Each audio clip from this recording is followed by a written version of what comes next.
Thank you.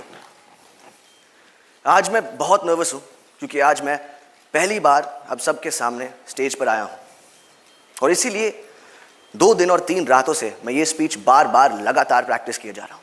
In fact मैं इतना nervous हूँ कि मैंने टेलीप्रॉम्प्टर पे भी लिखवा दिया है और जस्ट इन केस यहाँ की बिजली चले जाए मैं कागज़ के टुकड़े पर भी लिख कर लाया हूँ टॉर्च के साथ।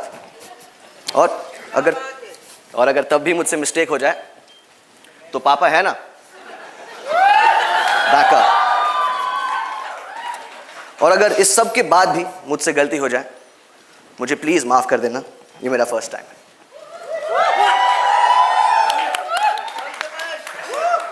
Hey everyone, welcome back to PowerNFrames, where a failed political science student does a political analysis of movies, TV shows, and pop culture. Thank you so much for the love on my last video on Dissect 2. Today we're diving deep into Bollywood's recent news, Aryan Khan's launch. Before we dive in, please make sure to hit the subscribe button, like this video, and share it. It really helps the channel grow. Let's acknowledge the first thing. He really seemed nervous, but he really did okay delivering the message. His launch wasn't just about talent or even the privilege of being a scarce son. It was about strategy. Let's just start with the most underrated part of that strategy: scarcity.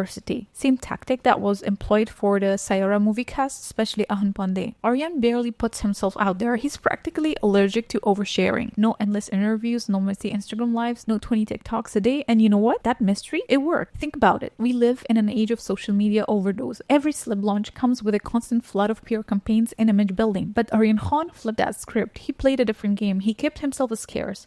So much so that even his laughter wasn't very well known. But that's no longer a mystery. Yes, the guy sounds like his father, looks like his father, talks like his father, but is he as good as his father? Well, I think that's too early to say, and it's also not fair to compare him right now, but comparisons are bound to happen. Disclaimer: I'm aware that he must already have a PR team activated that will cater to his image in moving forward, and guess what? A lot of it might be a play on the recall value of old Shah Rukh Khan, our reminiscence of the change maker he was. But until his launch, one thing seemed apparent: their strategy was keeping him scarce. And scarcity, my friend, is power. Literally. Go read Robert Greene's 48 Laws of Power. One of the laws says use absence to increase respect and honor, and that's exactly what Aryan Khan did. By holding back, by not giving away way too much of his personality, he made his trailer launch feel like a real event. People were hungry to see what he'd finally reveal. Of course, being a scarce son helps. Curiosity was already built in around him, but Aryan Khan didn't drown us in PR stunts or overexposure. And in an industry where everyone else is shouting too loud, the silence was actually louder. And it's not just about talent, it's about strategy. That's a power move. Now let's connect this to something he did right: self-awareness. When I saw his speech, I actually was very impressed because it seemed self-aware, interesting, and clearly centered to public sentiment. He didn't even try to sound like flawless genius. He leaned into honesty and even making a point about how this project is just a start and that he has a lot to prove. That kind of self-awareness, I think it's going to do him a lot of service. It's like Apple admitting their first product wasn't perfect, and it makes the audience trust you more because you're not pretending to be untouchable. And here's where the two pieces tie together: mystery and self-awareness. He used scarcity to build curiosity and self-awareness to make people root for him. One created anticipation, the other humanized him. Together, that combo made the launch land harder than it would have otherwise. At the end of the day, this wasn't just a PR event. It was a textbook case of how image, timing, and restraint can be so powerful, especially in an industry like this. Aryan may still have a long way to go in proving himself, but when it comes to strategy, I think he's already playing a different game. We've gone from celebrities ignoring the nepotism topic, rejecting it, and coming up with excuses. I'm still cursed for it. I'm still trolled for it. I'm still abused for it. And now I'm not bothered about it. You're not bothered. You know, it went from annoyance to amusement. Now I'm amused every time. Like, I'm like, what? Yeah. Okay. I mean, like, it's so last season now. Like, come up with another problem.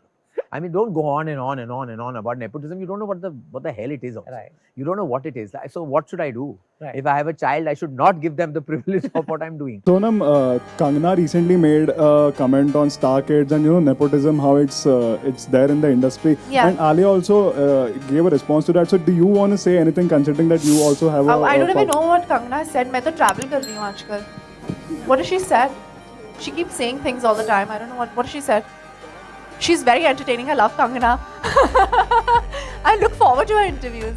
To actually Aryan's indirect acknowledgement of the topic itself. The fact that they're trying to have a sense of humor about the conversations around nepotism, and that shows that they're very aware now. But it's also about the shift in the industry, not an apology, not sympathy, not them suddenly agreeing with outsiders' struggle. It's more like we've heard you. It doesn't mean they understand what outsiders go through, but it does show that public pressure and audience reactions have been received. And honestly, that pressure matters. Movies have tanked financially at the box office, and it gave them a sense of who's the boss, the audience. Coming back to Aryan, the satire in his speech does make you think he's self-aware, and also he has a different opinion and humorous, sarcastic for state. Talent and perspective like that should be acknowledged and welcome for sure, but it's too soon to judge. But when it comes to the topic of nepotism, not everyone is humble about it, but at least it shows a shift, and that's worth noting. Alright, that's my take. What do you think? Do you buy into the scarcity strategy, or do you feel it's more about family name? Drop your thoughts in the comments below and I'd love to hear them. And before you go, if you enjoyed this breakdown, make sure you subscribe, like, and share this video. It really helps me out to keep the channel and conversation going. And if you want to support my work further, please follow me on Patreon. I'll drop the link in the description. Thanks for watching Power and Frames. See you in the next one. Bye!